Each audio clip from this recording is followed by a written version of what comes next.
आज का सत्संग का एक एक क्षण छबड़िया परिवार को समर्पित है।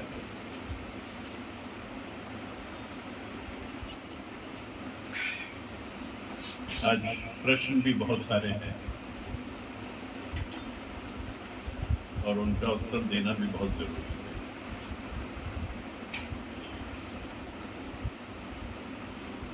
जन्म मरण से ब्रह्म भूला हुआ है। अभी जो तुम्हारा पति है वो अभी का पति नहीं है। आगे जन्म का चुना हुआ है।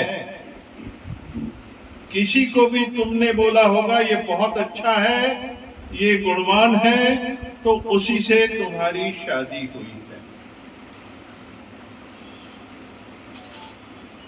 गुण अवगुण देखकर ही तुम्हारी वासना जागृत होती है। या वो माँ बाप बनेंगे या पति बनेगा, जब ब्रह्म देखेंगे तो कुछ नहीं बनेंगे। अगर हम ब्रह्म देखेंगे तो कुछ नहीं बनेंगे। वो और मैं एक है। सो हम, जो तू है सो मैं हूं। हमेशा के लिए मुक्ति हो गई। ये भी ब्रह्म है, मैं भी ब्रह्म हूं। मुझे वो इतना प्यार से ब्रह्म करके देख रहा है तो मैं भी ब्रह्म हो गया। रमण महर्षि बोलता था कि तुम ऐसा संकल्प रखो कि सारी दुनिया एक दूसरे को ब्रह्म देखती है। संकल्प करना है, संकल्प रखना है कि सब एक दूसरे को ब्रह्म देखते हैं। मैं भी ब्रह्म, तू भी ब्रह्म। गुण अवगुण नहीं देखने, क्योंकि गुण अवगुण जन्म मरण में लेके आते हैं और वही चीज मिलती है जिसके प्रति वासना होती है, वो अगले जन्म में जाके वही मिलती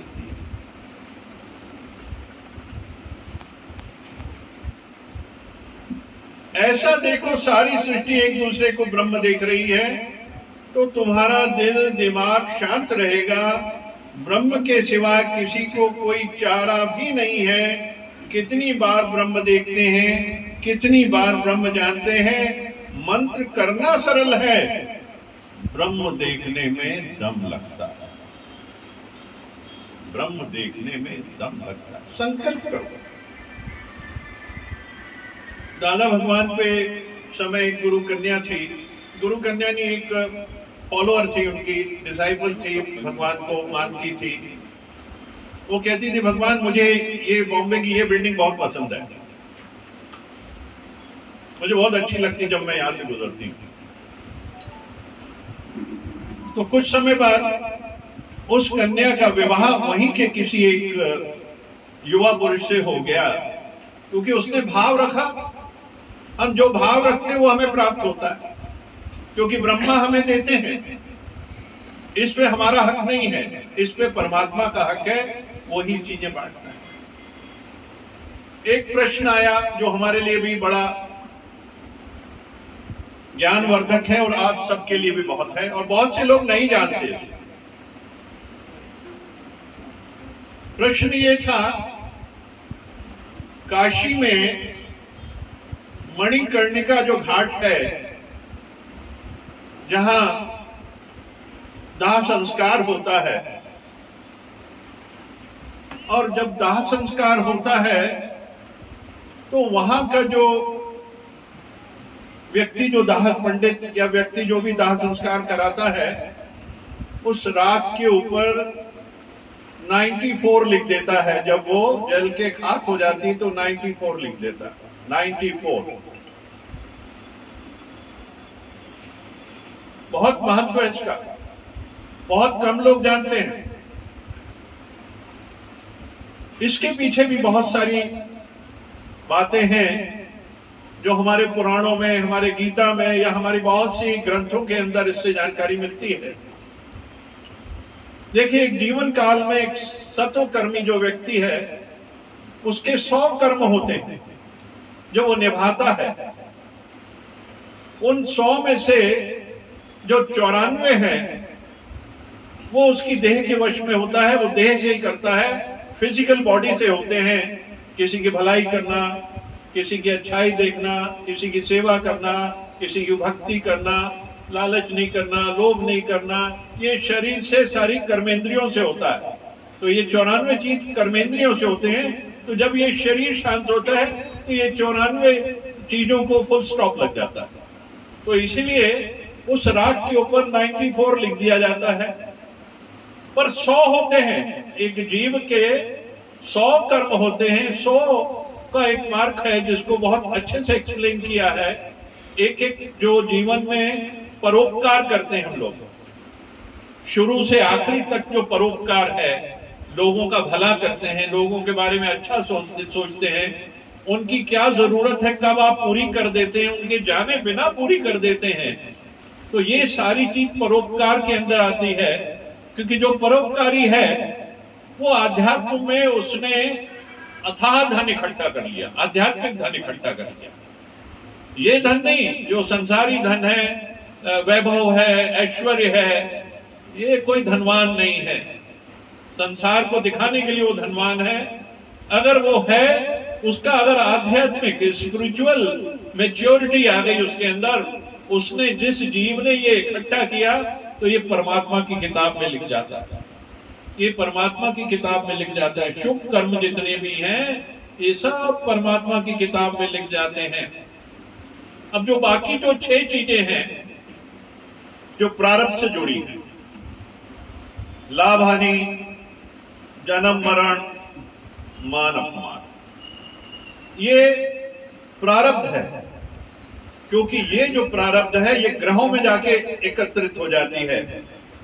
और ये जो ग्रह हैं ये समय रहते जब परिस्थितियां आती हैं तो वो उस जीव के ऊपर आती। लाभ हानि, जन्म मरण, मान अपमान, ये सीधा सीधा उन ईश्वरीय शक्तियों के पास है। वो जो एनर्जी इस ब्रह्मांड में घूम रही, जिसे हम एक ईश्वर कहते हैं, वो भी ब्रह्मा जी भी हैं। तो ये जो शक्तियां हैं वहां जाके एकत्रित हो जाती है। और ये 1 जन्म में, 2 जन्म में, 50 जन्म में, 100 कब ये आएगी ये नहीं मालूम इसका, क्योंकि ये सारा लेखा जोखा ब्रह्मा जी के पास है। तो ये हमें बड़े ध्यान से समझना है कि ज्ञानेंद्रिया और कर्मेंद्रिया। अब ज्ञानेंद्रिया क्या क्या है? आंख, नाक, कान, जिह्वा और स्पर्श, ये हमें भान कराती हैं। फिर कर्मेंद्रियां वर्क करती हैं हमारी। और कर्मेंद्रियां कौन सी हैं? मुंह, हाथ, पैर, गुदा और उपस्थ, ये हमारी कर्मेंद्रियां हैं। तो ये कर्मेंद्रियां फिजिकल बॉडी से कनेक्टेड है। इनको जब इंफॉर्मेशन मिलती है तो ये वर्क करती है। ज्ञानेंद्रियों के बाद कर्मेंद्रियां एक्ट करती हैं। तो ये सारी चीज जो कर्मेंद्रियां हैं ये फिजिकल बॉडी में हैं। और ये जो इनको इंफॉर्मेशन दी जाती है तब ये काम करती हैं जब ज्ञानेंद्रियां भेजती हैं, इनको भेजती हैं। तो शरीर शांत होने के बाद ये सब कर्मेंद्रियां शांत हो जाती हैं। ज्ञानेंद्रियां अभी भी मौजूद हैं। और मन, ये मन कब बना? 25,000 साल पहले बन गया था मन। वही मन ट्रैवल होते होते जन्म मरण को लेते लेते लेते आज हम सबको यहां तक ले आया। और आज भी वो मन मौजूद है। उसकी तरफ ध्यान से देखो आप, वो कर क्या रहा है। अगर मुक्ति चाहिए है तो वो कर क्या रहा है, उस पर नजर रखनी है। इसीलिए कहते हैं सबको ब्रह्म जानो, किसी का गुण अवगुण मत देखो कि ये माइजर है, ये पैसा नहीं दिया, इसने पैसा ले लिया, इसने मुझे अपशब्द कहा, इसने मेरा अपमान किया। ये सब प्रारब्ध से जुड़ी हुई चीजें हैं जो ब्रह्मा जी के हाथ में है। ये कब तो आपको देनी है ये उनके पास है। ये फल है, हमारे जो कर्म है उनका फल है। हम जो अच्छे करेंगे, शुभ कर्म करेंगे तो हमें सब ब्रह्म दिखाई देने लग जाएगा। सत्कर्म करने के बाद निर्गुण निराकारी स्थिति में प्रवेश कर जाएंगे। तो ये जानना जरूरी है कि अगर ये जन्म मिला है तो मन और वो ज्ञानेंद्रिय अभी भी मौजूद है जो कई जन्मों से चली आ रही है। तो वो सब अगर हमने इनको मोड़ दिया, भगवान आज हमने गुरु का सानिध्य किया है, अपने गुरु का जो जीपीएस सिस्टम लगाया, वो तो यही कहता, वो आपके कर्मों को नहीं देखता। वो कहता कि सब ब्रह्म है, गुण अवगुण मत देखो किसी के, बस इतना ही एक डायरेक्शन देता और कोई बात नहीं करता। वो तो कहे ब्रह्म देखो और उसका मतलब खुद समझो कि गुण और अवगुण नहीं देखने, उसका तात्पर्य यही है।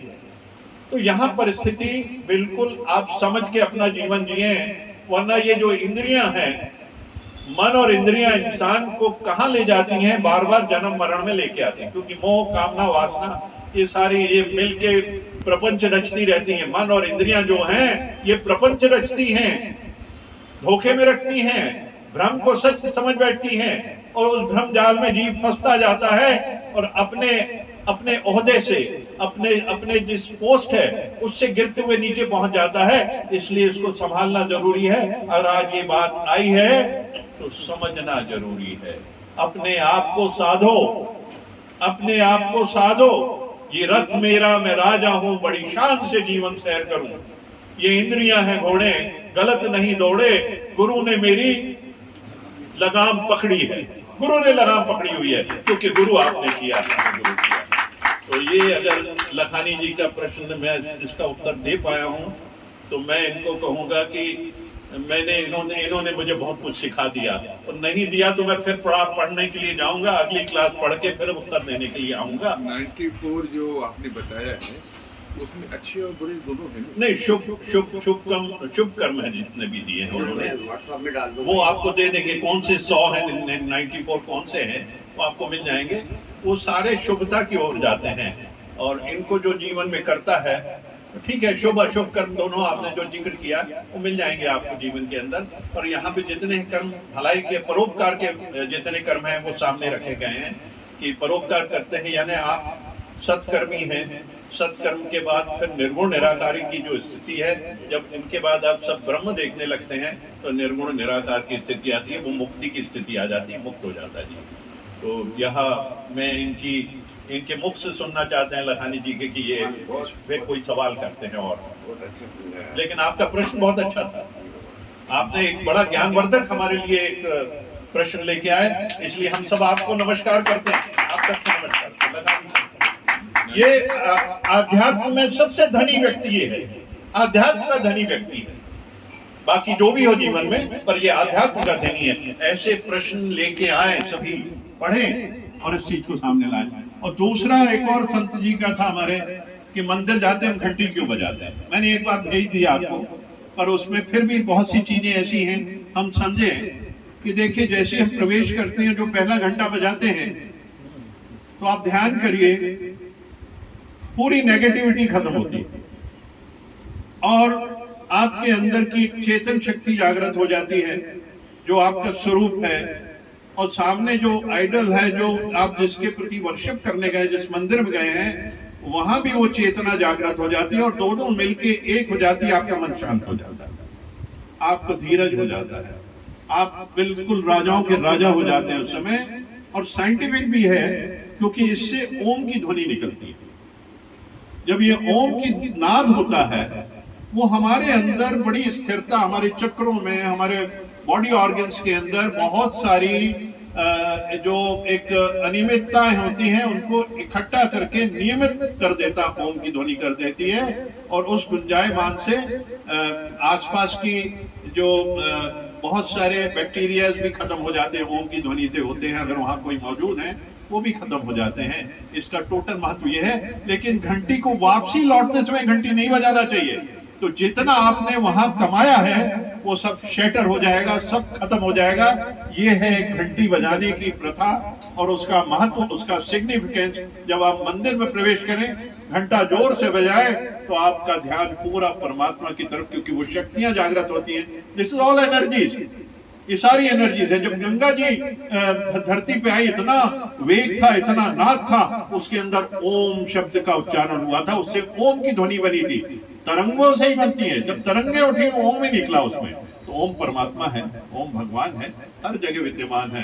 सो हम ब्रह्म देखो सबको, तू और मैं एक है। उनके गुण और अवगुण नहीं देखना है, किसके पास दौलत है, किसके पास पैसा नहीं है, कौन गरीब है, कौन माइजर है, कौन छोटा है, कौन बड़ा है, कोई बंगले में रहता है, कोई मकान में रहता है, कोई झोपड़ी में रहता है, कोई सड़क पे चलता है, कोई रिक्शे के नीचे सोता, सब ब्रह्म है। अपना नजरिया बदलो, सब भगवान है। सबको नमस्कार, सबकी वंदना करो। ओम ओम हरि ओम।